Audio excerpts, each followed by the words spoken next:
जय श्री कृष्ण दोस्तों। गर्भ गीता बहुत ही अनोखा ग्रंथ है। इसमें संपूर्ण ज्ञान समाहित है। श्री कृष्ण भगवान जी का वचन है कि जो प्राणी इस गर्भ गीता का विचार मनन करता है वह फिर गर्भवास में नहीं आता है, उसे जीवन मरण के चक्र से छुटकारा मिल जाता है। सभी को गर्भ गीता का अवश्य अनुसरण करना चाहिए। साथ ही यह मान्यता भी है कि जो गर्भवती महिला गर्भ गीता का श्रवण करती है उसका गर्भस्थ शिशु अच्छे संस्कार ग्रहण करता है। जन्म लेने के बाद वह आदर्श जीवन व्यतीत करता है। अर्जुन पूछते हैं कि हे श्री कृष्ण जी, यह प्राणी जो गर्भवास में आता है वह किस दोष के कारण आता है? हे प्रभु, जब वह जन्म लेता है तब इसको जरा आदि रोग लगते हैं, फिर मृत्यु होती है। हे स्वामी, वह कौन सा कर्म है जिसके कारण यह प्राणी जन्म मरण से रहित हो जाता है? श्री कृष्ण जी कहते हैं कि हे अर्जुन, यह मनुष्य जो है अंधा व मूर्ख है, जो संसार के साथ प्रीति करता है। यह पदार्थ मैंने पाया है और वह मैं पाऊंगा, ऐसी चिंता इस प्राणी के मन से उतरती नहीं। 8 पहर माया को ही मांगता है। इन बातों को करके बार बार जन्म लेता है और मरता है। वह गर्भ विषय दुख पाता रहता है। अर्जुन पूछते हैं, हे श्री कृष्ण भगवान, यह मन मद मस्त हाथी की भांति है, तृष्णा इसकी शक्ति है। यह मन तो 5 इंद्रियों के वश में है, काम, क्रोध, लोभ, मोह और अहंकार। इन पांचों में अहंकार बहुत बली है। सो कौन सा यत्न है जिससे मन वश में हो जाए? श्री कृष्ण जी कहते हैं, हे अर्जुन, यह मन निश्चय ही हाथी की भांति है, तृष्णा इसकी शक्ति है। मन 5 इंद्रियों के वश में है, अहंकार इनमें श्रेष्ठ है। हे अर्जुन, जैसे हाथी अंकुश के वश में होता है, वैसे ही मन रूपी हाथी को वश में करने के लिए ज्ञान रूपी अंकुश है। अहंकार करने से यह जीव नरक में पड़ा रहता है। अर्जुन पूछते हैं, हे भगवान, जो एक तुम्हारे नाम के लिए वन खंडों में फिरते हैं, एक वैरागी हुए हैं, एक धर्म करते हैं, इनको कैसे जाने? जो वैष्णव है वे कौन है?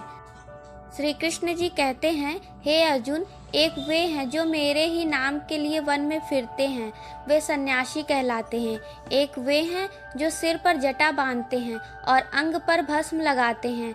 उनमें मैं नहीं हूँ, क्योंकि इनमें अहंकार है।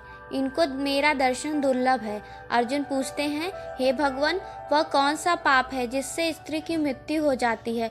वह कौन सा पाप है जिससे पुत्र मर जाता है? और नपुंसक कौन पाप से होता है? श्री कृष्ण जी कहते हैं, हे अर्जुन, जो किसी से कर्ज लेता है और देता नहीं, इस पाप से उसकी औरत मरती है। और जो किसी की अमानत रखी हुई वस्तु पचा लेता है, उसके पुत्र मर जाते हैं।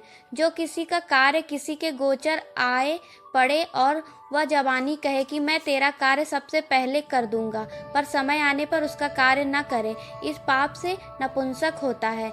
ये बड़े पाप हैं। अर्जुन पूछते हैं, हे भगवान, कौन पाप से मनुष्य सदैव रोगी रहता है? किस पाप से गधे का जन्म पाता है और किस पाप से टट्टू का जन्म मिलता है और किस पाप से बिल्ली का जन्म पाता है और किस पाप से गुलाम औरतों का जन्म मिलता है? तो श्री कृष्ण जी कहते हैं, हे अर्जुन, जो भी मनुष्य कन्यादान करते हैं और इस दान के मूल्य लेते हैं वो दोषी हैं। वो मनुष्य सदैव रोगी रहते हैं। और जो विषय विकार के वास्ते मंदिरापान करते हैं वे टट्टू का जन्म पाते हैं। और जो औरतें रसोई बना के पहले खुद भोजन कर लेती हैं, बाद में परमेश्वर को भोग लगाती हैं, वे बिल्ली का जन्म पाती हैं। और जो मनुष्य अपनी जूठी वस्तु दान करते हैं वे औरतें जन्म पाते हैं और वो औरतें गुलाम होती हैं। अर्जुन पूछते हैं, हे भगवान, कई मनुष्यों को आपने स्वर्ण दिया, सो उन्होंने कौन सा पुण्य का कार्य किया?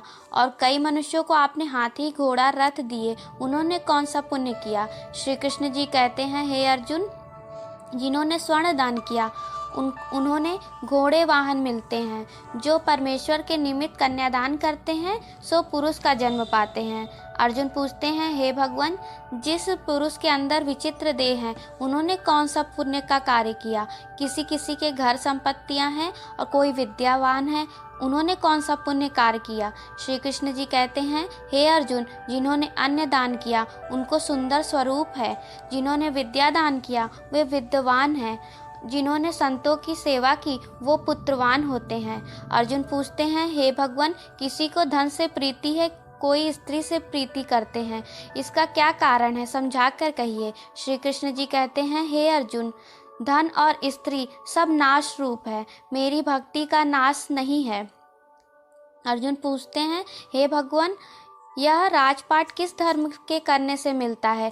विद्या कौन सा धर्म करने से मिलती है? श्री कृष्ण जी कहते हैं, हे अर्जुन, जो प्राणी काशी में निष्काम भक्ति से तप करते हुए देह त्यागते हैं वे राजा होते हैं, और जो गुरु की सेवा करते हैं वो विद्वान होते हैं। अर्जुन पूछते हैं, हे भगवान, किसी को धन अचानक बिना किसी परिश्रम से मिलता है, सो उन्होंने कौन सा पुण्य का कार्य किया? श्री कृष्ण जी कहते हैं, हे अर्जुन, जिन्होंने गुप्त दान किया उनको धन अचानक मिलता है। जिन्होंने परमेश्वर का कार्य और पराया कार्य संवारा वे मनुष्य रोग से रहित होते हैं। अर्जुन पूछते हैं, हे श्री कृष्ण जी, किस पाप से मनुष्य गूंगा हो जाता है और किस पाप से मनुष्य कुष्ठी होते हैं? श्री कृष्ण जी कहते हैं, हे अर्जुन, जो गुरु से विद्या पढ़कर मुकर जाते हैं वो गूंगे होते हैं, और जिन्होंने गौघात किया होता है वो कुष्ठी होते हैं। अर्जुन पूछते हैं, हे भगवान, जिस किसी पुरुष के देह में रक्त का विकार होता है वह किस पाप से होता है और दरिद्र होते हैं? किसी को खंड वायु होती है और कोई अंधे होते हैं, तो कोई पंगु होते हैं, सो कौन से पाप से रहित होते हैं? और कई स्त्रियां बाल विधवा होती हैं, तो यह किस पाप से होती हैं? श्री कृष्ण जी कहते हैं, हे अर्जुन, जो सदा क्रोधवान रहते हैं उन्हें रक्त विकार होता है। जो मलिन रहते हैं वे सदा दरिद्र होते हैं।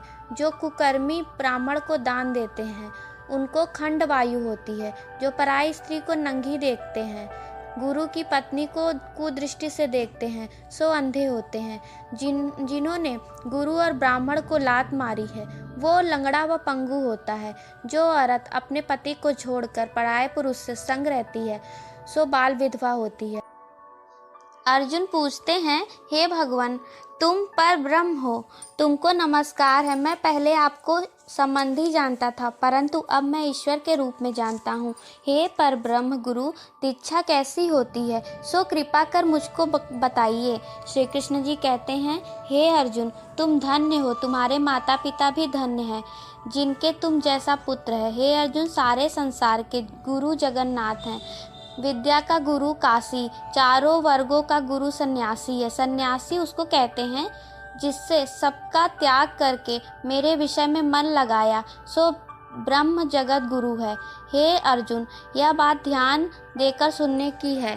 गुरु कैसा करे जिससे सब इंद्रियां जीती हो, जिसको सब संसार ईश्वर में नजर आता हो और सब जगत से उदास हो, ऐसा गुरु करे सो परमेश्वर को जानने वाला हो और उस गुरु की पूजा सब तरफ से करे।